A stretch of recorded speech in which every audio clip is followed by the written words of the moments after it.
እዚ ፕራይም ትግርኛ እዩ ኣብ ዘለኹም ሰላምታና ይብጻሕኩም ክብራትን ክብራንን ንሕዚ ናባኹም ዘዋድናዮ ምዕባለታት ከም ስዕብ ክነቕርበልኩም ዶክተር ደብረጽዮን ገብረ ሚካኤል ናብ ኣዘዝቲ ሰራዊት ትግራይ ዘቀረቦ ኣዘራራቢ ምሕጸንታ ዶክተር ደብረጽዮን ምስ ላዕሎት ኣዘዝቲ እቲ ሰራዊት ኣብ ዘካየዱ ዘተ ንብዙሓት ዘገረመ ዘረባ ከም ዘስምዕ ተገሊጹ ዘሎ እዚ ከምዚሉ እናሃለወ ኣብ ትግራይ ኩሉ ነገር በሓይሊ ናብ ምፍጻም ብርኪ በጽሕና ኣለና ዝበለ ሓደ ፖለቲካዊ ውድብ ትግራይ ዘብዕን ሓላዊ ዓድን ዝነበረ ሰራዊት ትግራይ ኣብ ሓደጋ ወዲቑ ኣሎ ክብል ገሊጹ እቲ ውድብ መን እዩ ዘውፅኦ መግለጺ እውን ናባኹም ክነብሎ ኢና ኣብ ትግራይ ዓብዪ ሰላማዊ ሰልፊ እውን ተጸዊዕሎም ኣስመራ ዓብዪ ዲፕሎማት ከም ዝተቐበለት ክግለጽ እንከሎ ኤርትራውያን ስደተኛታት እውን ካብ ካይሮ ብወፍሪ ይስጎጉ ከም ዘለዉ ተገሊጹ ዘሎ መንግስቲ ኤርትራ ኣብቲ ወፍሪ ተሓባባሪ ምዃኑ እውን ኣዘራራቢ ኮይኑሎ ብዛዕባ እዚ እውን ነካፍለኩም ሓበሬታ ኣሎ ኣብ ትግራይ ማህተም ናይ ምምንጣል ስጉምትታት እውን ቀጺሎም እዮም ዘለዉ ዶክተር ደብረጽዮን ገብረ ሚካኤል ናብ ኣዘዝቲ ሰራዊት ትግራይ ዘቀረቦ ኣዘራራቢ ምሕጸንታ ዶክተር ደብረጽዮን ገብረ ሚካኤል ምስ ላዕሎት ኣዘዝቲ ሰራዊት ኣብ ዘካየዱ ዘተን ብዙሓት ዘገረመ ዘረባ ከም ዘስምዑ ተገሊጹ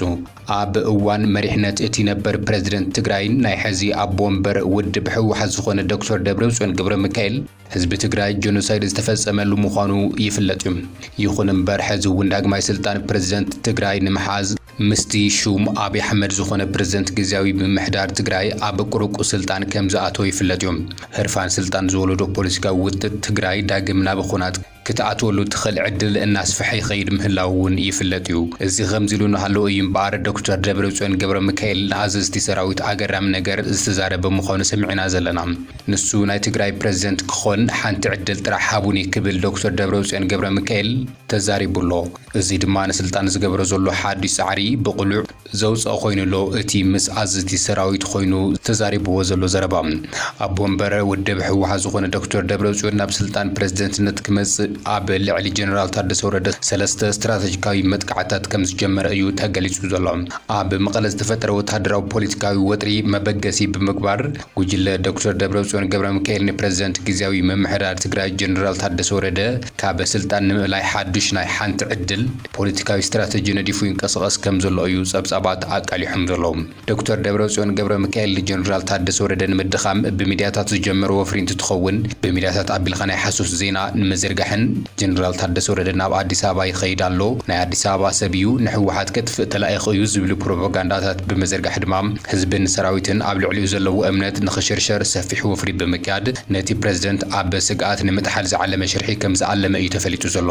እቲ ሎሚ ኣብ መቐለ ዝካየድ ዘሎ ኣኼባ መሓውር እቲ ውድብ እዩ ነቲ ካብ ማእኸላዊ ኮሚቴ ጀሚሩ ክሳብ ቀበሌ ታሕተዋይ መዋቕር ዘሎ ካድሪ ሕወሓት ብምልዓል ኣብ ልዕሊ ጀነራል ታደሰ ወረደ ሽም ምጥፋእ ወፍሪ ምክያድ ከም ዝኾነ ዝተገለጸ ኮይኑ እዚ ወፍሪ ድማ ጀነራል ታደሰ ወረደ ናይ ፌደራል መንግስቲ ናይ 4 ኪሎ ተልእኾ ፈጻሚ እዩ ንሕወሓት ከጥፍእ እዩ ሰርሕ ዘሎ ዝብል ትረኻብ ብምስራጽ ህዝባዊ ደገፍ ንምርካብ ዝዓለመ ከም ዝኾነ እዩ ተገሊጹ ዘሎ ካብዚ ሓሊፉ እውን ዶክተር ደብረጽዮን ምስ ላዕሎት ወታደራዊ ኣዘዝቲ ብምርኻብ ስምዕነት ፕሪቶሪያ ፈሪሱ እዩ መንግስቲ ፌደራል ጠሊሙና ኣሎ ስለዚ ናብቲ ቅድሚ ስምዕነት ፕሪቶሪያ ዝነበረና ነባር ኩነታት ክንምለስ ኣለና ኣነ ድማ በቲ ዝነበረ ምርጫ መሰረት ሕጋዊ ፕሬዝደንት እየ ስለዚ ስልጣን ክምለሰለይ ኣለዎ ብምባል ኣገራሚ ዘረባ ከም ዘስምዑ እዩ ፍልፍላትና ሓቢሮም ዘለዉ ዶክተር ደብረጽዮን ገብረ ሚካኤል ሓንቲ ናይ መወዳእታ ዕድል ሃቡኒ መሊሰ ስልጣን ሒዘ ነገራት ከስተኻኸልየ ዝብል መደረ ንወታደራዊ ኣዘዝቲ ከም ዘቐረበ እዩ ተገሊጹ ዘሎ ዶክተር ደብረጽዮን ስልጣን ንምርካብ ክብል ነቲ ብደም ህዝቢ ትግራይ ዝመፀ ሰላም ስምዕነት ፕሪቶሪያ ብምፍራስ እንደገና ንትግራይ ናብ ሓደጋ ንምእታው ዝግበር ዘሎ ፈተነ ምዃኑ ብዙሓት ይገልጹ ኣለዉ ስምዕነት ፕሪቶሪያ ፈሪሱ ኢልኻ ምእዋጅ ማለት እንደገና ኩናት ምጅማር ማለት እዩ ኢሉ ሕወሓት ዓርሱ ከም ዝገለጸ ኮይኑ እዚ ድማ ንህዝቢ ትግራይ ናብ ካልእ ሓደጋ ዘእቱ ምዃኑ ብዙሓት ተንተንቲ ይገልጹ ኣለዉ እዚ ከምዚሉ እናሃለወ እዩ እምበር ውድብ ሳልሳይ ወያነ መግለጺ ኣውፅኡ ዘሎ ንዝመፁ ሓሳባት ጸዋም እዝኒ ዝሃበ ሕወሓት መጻኢ ትግራይ ንምጽልማት ዝደግፉ ዘለዉ ደጋዊ ሓይልታት ናብ ዝቕልስሉ ብርኪ ኣገቢልዎም ኣሎ ክብል ሳልሳይ ወያነ ትግራይ ኣፍሊጡ ኣሎ እዚ ውድብ ነዚ ዝገለጸ ንህልው ኩነታት ትግራይ ኣመልኪቱ ኣብ ዘውፅኦ ሰሙናዊ መልእኽቱ እዩ ሰኣን ብሄራዊ ፖለቲካ ፍታሕ መሃብ ኩሉ መድያዊ ቁልውላዋት ትግራይ ካብ ግዜ ናብ ግዜ እናተሓላለኹ ድሕሪ ምጽንሖም ኩሉ ነገር ብሓይልና ብዝፍጸመሉ ጎይቶ ጠበንጃ ናብ ዘዋልድዎ ስርዓት ኣልቦነት በሪኹ ይርከብ ክብል እቲ ውድብ ኣብ ዘውፅኦ መግለጺ ሓቢሩሎ ወሲኹ ድማ ዘብዕን ሓላውን ብሄረ ትግራይ ክኸውን ዝነበረ ጡርኑፍ ናይ ጸጥታ ሓይሊ ብምብታን መሳርሒ ጎይቶ ጠበንጃ ብምግባር ድሌት ካብ ሓይሊ ምፍጻም ንቡር ናብ ዝኾነሉ ዓዘቕቲ ምጥፍፋእ ተረግሪና ድሕሪ ምባል ውድብ ሳልሳይ ወያነ ትግራይ ንሽግግር መንግስቲ ብሄራዊ ጉባኤ ሓዊሱ ጸገማት ትግራይ መፍትሕን መዋጽኦን ክኾኑ ዝበሎም ሓሳባት እናቐረበን እናተቓለሰን ከም ዝመጸ እዩ ኣብሪሁ ዘሎ ኣብ መወዳእታ ድማ ዘሎ ጸቢብ ዕድል ብምጥቃም ፖለቲካ ትግራይ ካብ ኢድ ግዳማውያን ሓይልታት ሓራ ንምግባርን ናብ ሕድሕዳዊ ምጥፋእ ዝወስዱ ናይ ጠበንጃ ፖለቲካ ብመሰረቱ ንምእራምን ንኹሎም ሰብ ግደ ተጋሩ ዝሳትፍ ብሄራዊ ጉባኤ ክግበር ከም ዝግባእ ውድብ ሳውት ከም ዝኣምን እዩ ኣብ ዘውፅኦ መግለጺ ሓቢሩ ዘሎ እዚ ከምዚ ኢሉ እናሃለወ ኣብ መላእ ትግራይ ዓብዪ ሰላማዊ ሰልፊ ተፀዊዑ ኣሎ ጻውዒት ሰላማዊ ሰልፊ ዓረና ትግራይ እቲ ንውድባት ፖለቲካን መራሕቲ ሃይማኖት ተመዛበልቲ ሲቪላት ማሕበራት ትግራይ መናእሰይ ትግራይ ደቂ ኣንስትዮ ትግራይ ሰብ ባጃጅን ታክስን ውዙፍ ማህያ ዘይተኸፈሎም መምህራንን ሰራሕተኛታት መንግስቲ ዝቐረበ ጻውዒት ሰልፊ ኣብ ትግራይ ካብ ጫፍ ናብ ጫፍ ክካየድ እዩ ጸዊዑ ዘሎ እቲ ሓሳብ ዝቐረበ ውድብ ዓረና ትግራይ ነዞም ዝስዕቡ ኣጀንዳታት ከንጸባርቕ መደብ ከም ዘለዎ እዩ ተገሊጹ ዘሎ ሰላም ኢና ንደሊ ውዕሊ ፕሪቶርያ ብህጹጽ ተግባር ተመዛበልቲ ናብ መረበቶም ይመለሱ ግዝኣታዊ ሓድነትና እውን ይመለስ ሓቆፋይ ግዝያዊ ምምሕዳር ይመስረት ግዝያዊ ቤት ምኽሪ ክሳብ ጣብያ ይመስረት ሕቶታት ሰብዓ ካሬ ማህያ ሰራሕተኛታት መንግስታት ሰራሕተኛ ሰብ ባጃጅ ወዘተ ይመለስ ዝብሉን ይርከብዎም ቅድሚ መልእና ምጥፋእና ብሰላማዊ መንገዲ ተቃሊስና መሰረታዊ ለውጢ ነምጽእ እውን ክብል እዩ እቲ ዓረና ትግራይ ዘውፅኦ ኣጀንዳ ሓቢሩ ዘሎ እቲ መፈንቅለ መንግስቲ ዝኹንን ጥርዓን ክኸውን እውን ሓሳብ ኣቕሪብሎ እቲ ኣብ ኩሎም ጎደናታት ትግራይ ክሳለጥ መደብ ተታሒዙሉ ዘሎ መደብ ሰላማዊ ቃልሲ ንሰላማዊ ለውጢ ንምምጻእ ዝዓለመ ምዃኑ እዩ ኣብ ወንበር እቲ ውድብ ኣብ ማሕበራዊ መራኸቢ ገጹ ኣቃሊሑ ዘሎ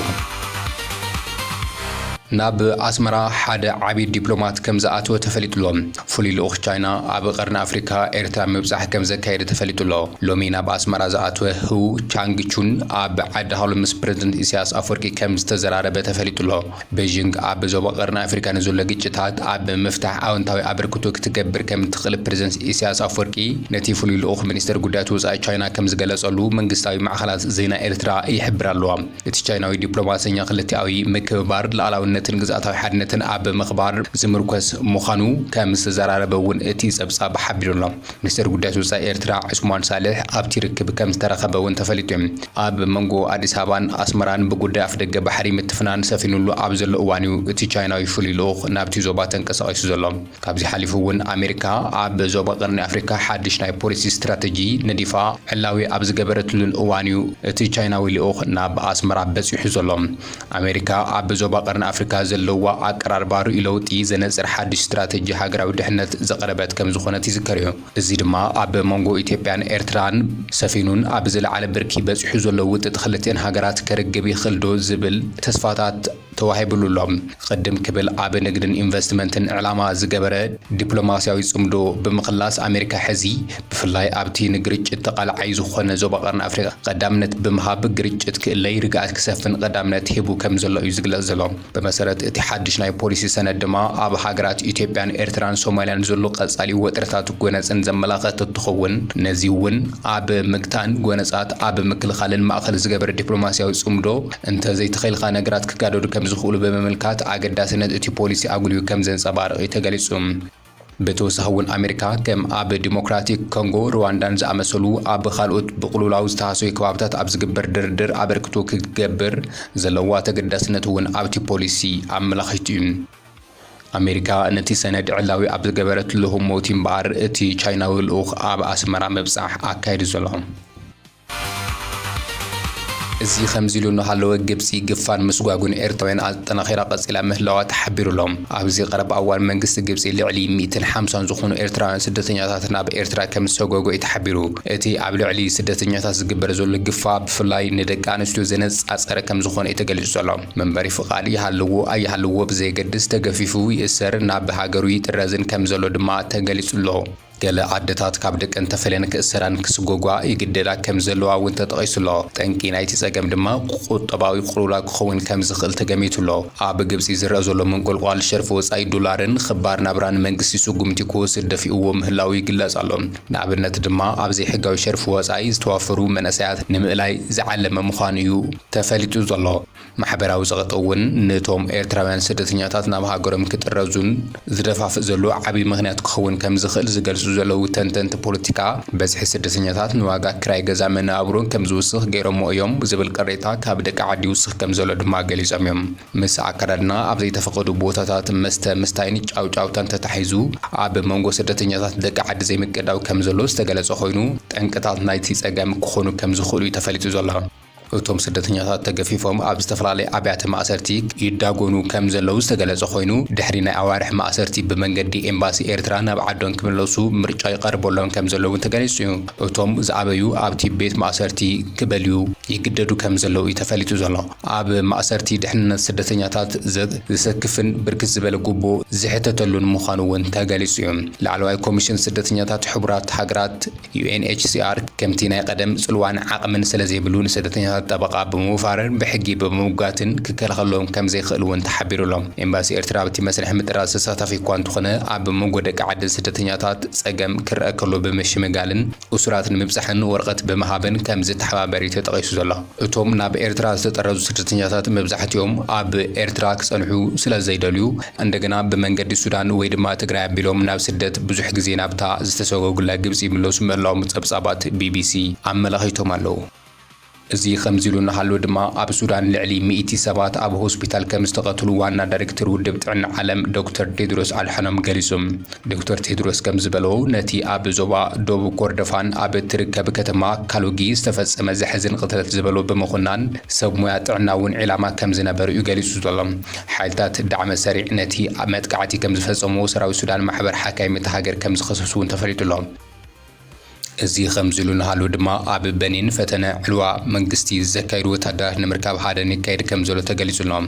ትማሊ ንጉሆ ገለ ወታደራት ንመንግስታዊ መደበር ዜና ቴሌቪዥን እቲ ሃገር ብምቁፅጻር ስልጣን ከም ዝተቆጻጸሩ ኣፍሊጦም ምንባሮም ይዝከር እዩ እንተኾነ ግና ጸኒሑ ፕሬዝደንት እታ ምዕራብ አፍሪካዊት ሃገር ፓትሪስ ታሎን እቲ ኩነታት ከም ዝተቆጻጸሩ ይገሊጹ ዘሎ በቶም ወታደራት ተታሒዞም ዝነበሩ ላዕለዎት ኣዘዝቲ ሰራዊት ሎሚ ከም ዝተለቀቁ ድማ ምንጭታት ዜና እዮም ሓቢሮም ዘለው ኣብ ትግራይ ሕዚ እውን ማህተም ምንጠላ ጠጠው ኣይበለን ኣብ ልዕሊ ጨንፈር ቤት ጽሕፈት GSTS መቐለ ምንጠላ ማህተምን ደብተር ባንክ ሒሳብን ተኻይዱ ኣሎ ክብል ማሕበር ዓለም ለኸ ምሁራት ትግራይ GSTS ገሊጹ ኣሎ ብኣባል ማእኸላዊ ኮሚቴ ሕወሓት ኣባል ካቢኔ ግዚያዊ ምምሕዳር ትግራይ ሓላፊ ቢሮ ትምህርቲ ክልል ትግራይ ዶክተር ኪሮስ ጉዕሽ ናይ GSTS ጨንፈር መቐለ ማህተም ደብተር ባንክ ሒሳብን ከም ዝተመንጠለ GSTS ገሊጹ ኣሎ ነዚ ኣመልኪቱ GSTS መግለጺ ዝሃበ ኮይኑ ብዕለት 22 ሕዳር ኣባላት ላዕለዋይ ኣመራርሓ ቦርድ GSTS ኢና ብዝብል መንነቶም ግና ዘይገለጹ ውልቀ ሰባት ዘይሕጋዊ መደናገሪ ጽሑፍ ብሽም GSTS መውጽኦም ዝዘኻኸረ GSTS ናይዚ መቐጸልታ ከም ዝኾነ ዝግመት ተሪኦ ድማ ድሕሪ 2 መዓልቲ ማለት እውን ብዕለት 24 ሕዳር 2018 ዓመተ ምህረት ኣብ ልዕሊ GSTS ጨንፈር መቐለ ካልእ ዘሕፍርን ዘሕዝንን ተግባር ተፈጺሙ እዩ ክብል ገሊጹ ኣሎ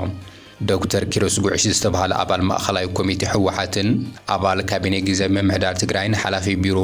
ትምህርቲ ክልል ትግራይ እውን ኣባል ቦርድ ዓዲግራት ዩኒቨርሲቲ ብሓይሊ ተሰኒዮም ናይ GSTS ጨንፈር መቐለ ማህተም ናይ ባንኪ ሒሳብ ደብተር ንወሲዶም ኣለዉ ዝበለ GSTS ኣነ ዘይቆጻጸሮ ነጻ ትካል ኣብ ትግራይ ፍጹም ክህል የብሉን ዝብል ድሑር ኣተሓሳስባን ተግባርን ዝወለዶ መንገዲ ዕንወት ኩሎም ነጻ ትካላት ትግራይ እናፍረሰ ድሕሪ ምምፁ ሕዚ ድማ ትካል GSTS ንምፍራስ ብዕለት 24 ሕዳር ብዶክተር ኪሮስ ጉዕሽ ዝመርሑ ወፍሪ ኣቢሉ ኣብ ልዕሊ ናይ GSTS ጨንፈር ቤት ጽሕፈት መቐለ ማህተም ናይ ባንኪ ሒሳብ ደብተርን ብሓይሊ ዝተደገፈ ምንጠላ ከም ዘካየደ እዩ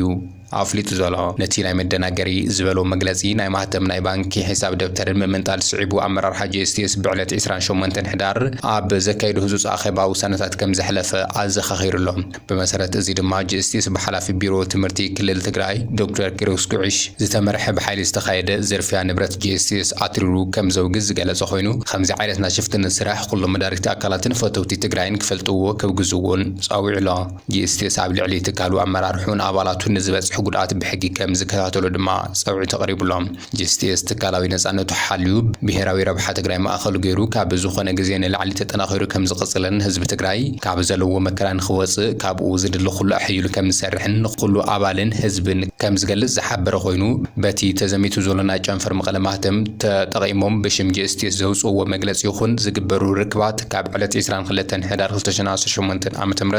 ጀሚሩ ናይ ጂኤስቲኤስ ከም ዝኾነ ንመላእ ኣባልና መዳርግቲ ኣካላት ነፍልጥ ክብል ድማ ኣብ ዘውፅኦ መግለፂ ሓቢሩ ዘሎ